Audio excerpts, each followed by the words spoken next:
Hi guys, I'm Adam Wilborn from WhatCulture. He's Michael Hamflett from WhatCulture. Wrestle Dynasty is this weekend, and we're here to tell you what needs to happen at that show.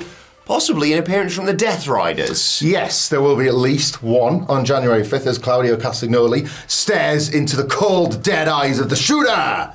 However, could the shooter be staring back at his former father figure, John Moxley? Claudio cut a frankly terrifying promo in which he promised to teach Shota Umino a lesson on January the 5th. But consider this. He might be the IWGP champion by then. It takes place at the Tokyo Dome just 24 hours after the shooter will face Zack Sabre Jr. for the IWGP title. More on Zack Sabre Jr. later on and what he'll be doing, obviously, on this very show. But yes, while Claudio won't get the shot, presumably, if Shooter's got the gold, he could suddenly be facing the top guy in New Japan Pro Wrestling. Who knows how that's going to go on January the 4th. But yes, it's imminently possible that the Death Riders could make an appearance with Claudio, whether or not that's all of them, whether or not that's perhaps Marina Shafir just alongside Claudio, as she typically is John Moxley, or indeed the whole crew. John Moxley himself, always a different beast in New Japan. Yeah. We've kind of seen that version come over to AEW, and he's kind of a mutated version of both currently in his role as AEW World Champion. So I totally wouldn't rule it out. It's a big night for the AEW contingent of this big event. It's a super show bringing together New Japan, CMLL, Ring of Honor, and All Elite Wrestling, which is obviously the stuff we're kind of focusing on here. So I think it's not even really fantasy booking to assume that we might see big AEW appearances to really get the show over the line as the big event they're shooting for, the big sort of gathering of all of these companies. It's a co-promoted thing, so it wouldn't be that wild to see the AEW World Champion, like I say, especially if Shooter's won the belt, and then the two champions sort of being face-to-face. I mean, to ruin New Japan like I ruined AEW. Potentially sets a massive match down the line beyond the Claudio match if somehow Shota's able to get past him. Yeah, I suppose they will have one eye utilising this show. I know it's way off in the distance, but obviously forbidden during the summer. You want to lay the groundwork for something like that, and obviously, as you mentioned, the history that Mox and Shooter has. It's, as we'll touch on in sort of other matches on this, it's a working relationship as much as it is just like an excuse to bring a bunch of these wrestlers together. So you can always at least think of the cards down the line. And the Moxley Shooter relationship that was once so sweet feels like something else this current version of John Moxley would happily put a bag over their head. What's happened to you, John? We'll see what a bag over his head on production here to cut him off. Come on, sorry, Shooter. But yeah, it's going to be one of those things where I'm excited to see how they work things going forward with this relationship, because obviously I think it's fair to say AEW probably benefited more from this relationship, but now obviously Kenny Omega, who we will get to, is kind of front and centre for this big New Japan show. So it's going to be interesting to see how New Japan utilise that AEW relationship on Sunday. It's always politics, there's always people that need to be protected and need to be looked after. So one of the harder matches to predict, I would say, on this whole show, because you could make arguments for both in the fact that New Japan will be wanting Shooter to be a big deal this year, but a win over Claudio ain't nothing. He's one of, I wouldn't say the most protected, but currently in this top story within AEW. He's one of the best people in Death Riders, isn't he? Yeah, big deal to beat him. Now, normally on these sort of things, we don't really talk about pre-show matches because there's so much going on, but it feels like we do need to talk about this because there's a potentially fantastic match on the pre-show. There she is. Let me fix this while you're talking. Okay. It is Willow Nightingale versus Persephone from CMLL versus Athena from Ring of Honor versus Momo Watanabe from Stardom. For the International Women's Cup, obviously we've seen the qualifiers and stuff going on this on Dynamite in previous weeks. Who have you got for this? Athena.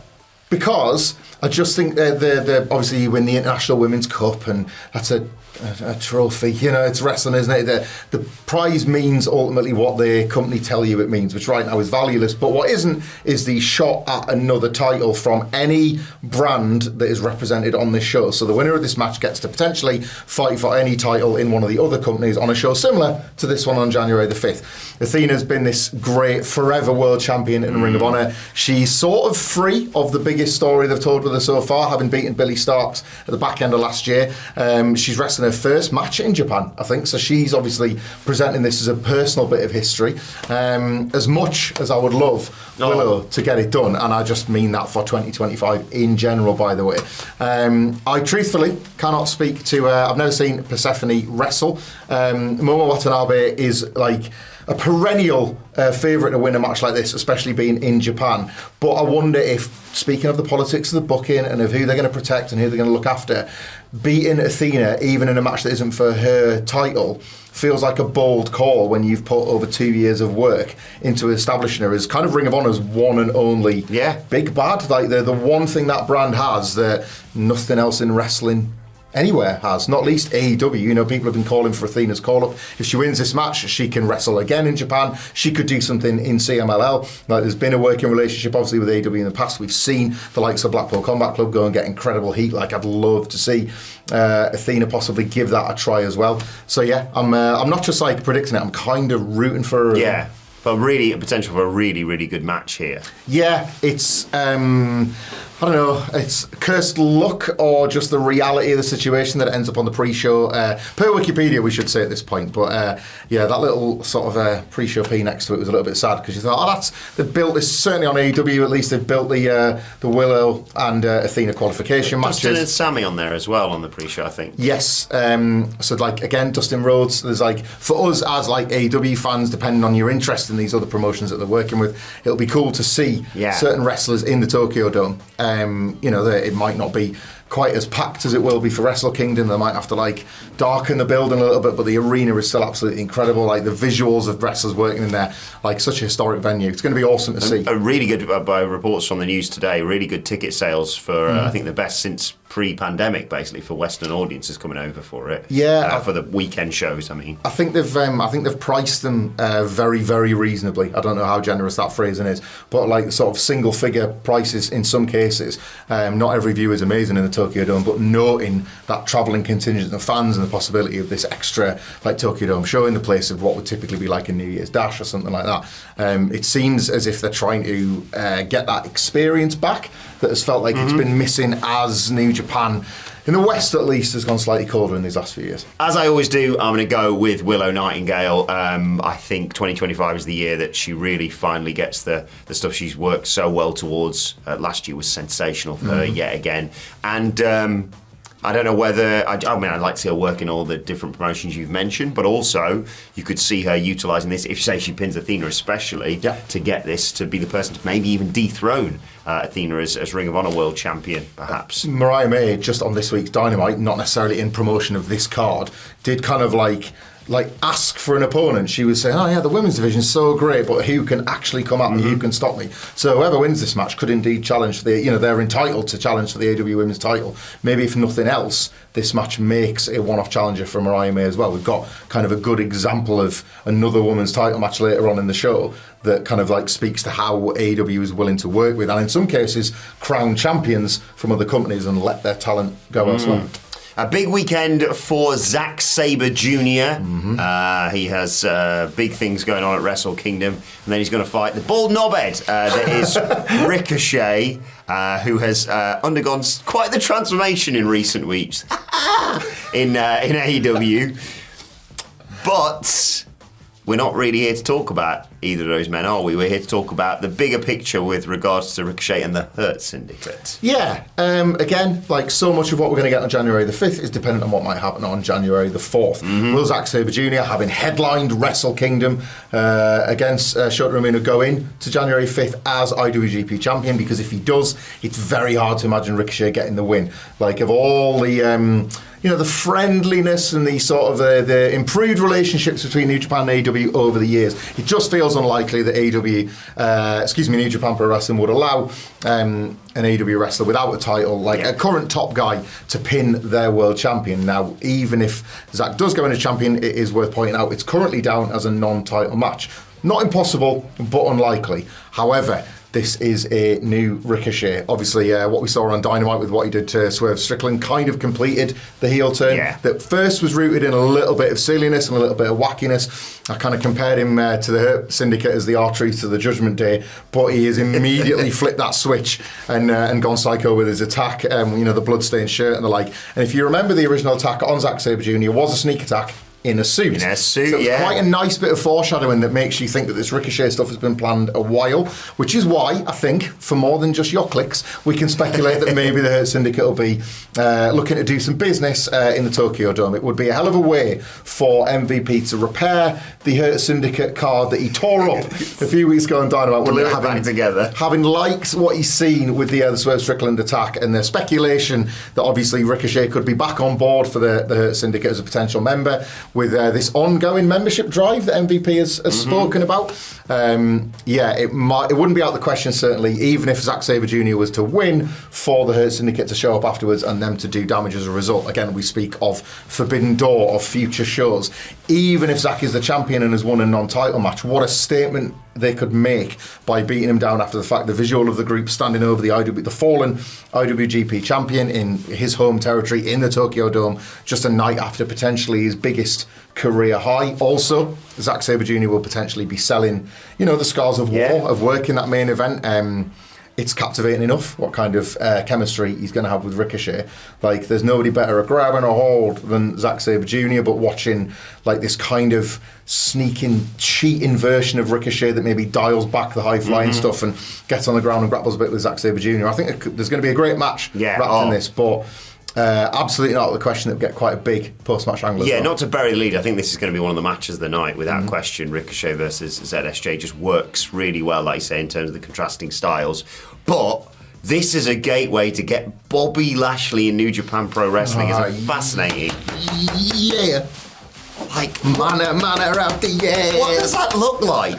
I can't wait for even the prospect of Bobby Lashley just working a Forbidden Door match to build something up, maybe for like Wrestle Kingdom the following year. Do you remember? It feels so long ago now that like one of the benefits of potentially signing for AEW was this New Japan working relationship, and like Bryan Danielson spoke about how much he wanted to wrestle in New Japan, and there are presumably lots of other wrestlers with similar goals, and like the prospect of, especially like this generation's Bobby Lashley working potentially like one of, whether it's the New Japan dads, whether it's like one of Tanahashi's last matches before he retires, just the idea of him like lobbing around a legend is something to behold. So yeah, this could be a one and done, and Zack Sabre Jr. getting his revenge for the Ricochet attack, or it could be the start of much bigger things. Now, also, we have a title-for-title match. It is Mercedes Mone versus Mina Shirakawa. Thank you. That's a name. That's what we know, Raz. Winner take all, obviously, the Strong Women's Championship and the Undisputed British Women's Championship. Yeah. Not another title for Mercedes, surely.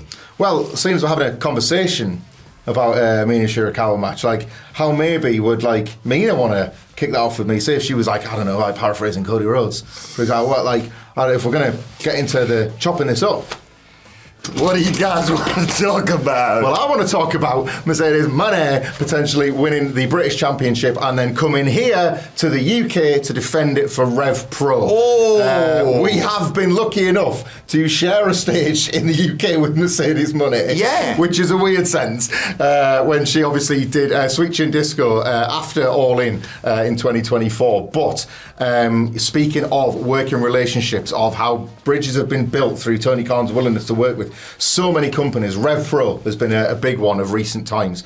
And as much as Mina Shirakawa taking Mercedes Mone's gold and then continuing to defend it and, chipping away a little bit at this kind of unstoppable aura that Mercedes Mone currently has, I see this going the other way. I see Mercedes adding a third belt, only sort of enhancing this kind of bit of a role she's on at the moment. I think it's not just about the title and the ramifications and what she's going to do. I think the match quality will be scrutinised here because Mercedes Mone has had a hell of a run of late. It really feels like she's turned around. Like a lot of criticisms or a lot of accusations, maybe that she was finished, maybe that she was washed, and I think it's over the course of like the last sort of 3 or 4 months with the right opponents and just really starting to like find herself again as a wrestler. I expect that here. I don't think she'll disappoint. I think she was another wrestler who even in WWE spoke about just how important the Tokyo Dome was to her and that the prestige of it, and the debut wasn't so hot, but like the match and the moment of her being able to win a title in the Tokyo Dome, I think will be huge. And yeah, I do fully expect her to win it and then bring it to the UK to defend it as an like potentially massive drawing card for a Rev Pro show, like a headliner, like no doubt. Yeah. We saw MJF headline in the summer, like on a loan from AEW shortly before All In. I could just fully see Mercedes Moné like working like a similar sort of thing, like a big main event match for Rev Pro. And yeah, the prospect of the visual of the 3 belts on television as well. Look great. Yeah, I think it would be incredible to see something like that. And just like you say, bringing it back to politics, I think AEW would say we don't. They've had a lot of these sort of belt collector gimmicks for a while now. And I do think that they don't want the first big loss to be on a show that's not theirs. It's like, we've given you Kenny's return, you ain't getting Mercedes' loss here. That's it, yeah. So I can easily see her leaving with 3 belts at the end of this show. She's going to wear it well, isn't she? Yeah. And then you just have... Because the whole point is her being like, well, who else is there? And then it's going to be about 5 other people going, well, I want that belt, and I want, oh, geez, I've got 3 title defences now. Nothing enhances a reputation of a wrestler quite like being a travelling world champion known for their great matches. It's the best case scenario for Mercedes Moné as she continues to kind of show her real value in this role. Exactly, and it works really well for AEW in terms of like, well, we've got this Mariah May, Toni Storm storyline going on with the world title. How do we make sure people don't see Mercedes as sort of less than? We give her all the other belts, basically. Beating Mina Shirakawa, somebody that has ran both Toni Storm and Mariah May close in the past. Yeah. And I think Mina is good in terms of as an opponent for Mercedes for the match, because I think sometimes Mercedes struggles somewhat against larger opponents in terms of just her moveset. I know we're not allowed to say that term, but it works far better, I think, for a smaller opponent like Mina. They hopefully will judge the tone of this just right, and I base that on their setup, which was judged expertly by the 2 of them dancing at each other. Yes. It was dance karate like Ross Geller and Friends. Like they seem to immediately get exactly kind of like what their chemistry should be. So I would expect a bit of comedy first. I would expect them kind of doing a lot of the character stuff early doors, and then potentially like one of them situations where the great match almost like reveals itself from underneath, like the comedy and the silliness. So yeah, I'm quite looking forward to this one. The big thing everyone's looking forward to this weekend, though, is of course the in-ring return of Kenny Omega versus Gabe Kidd. Really, really excited to see what those 2 do together. Yeah.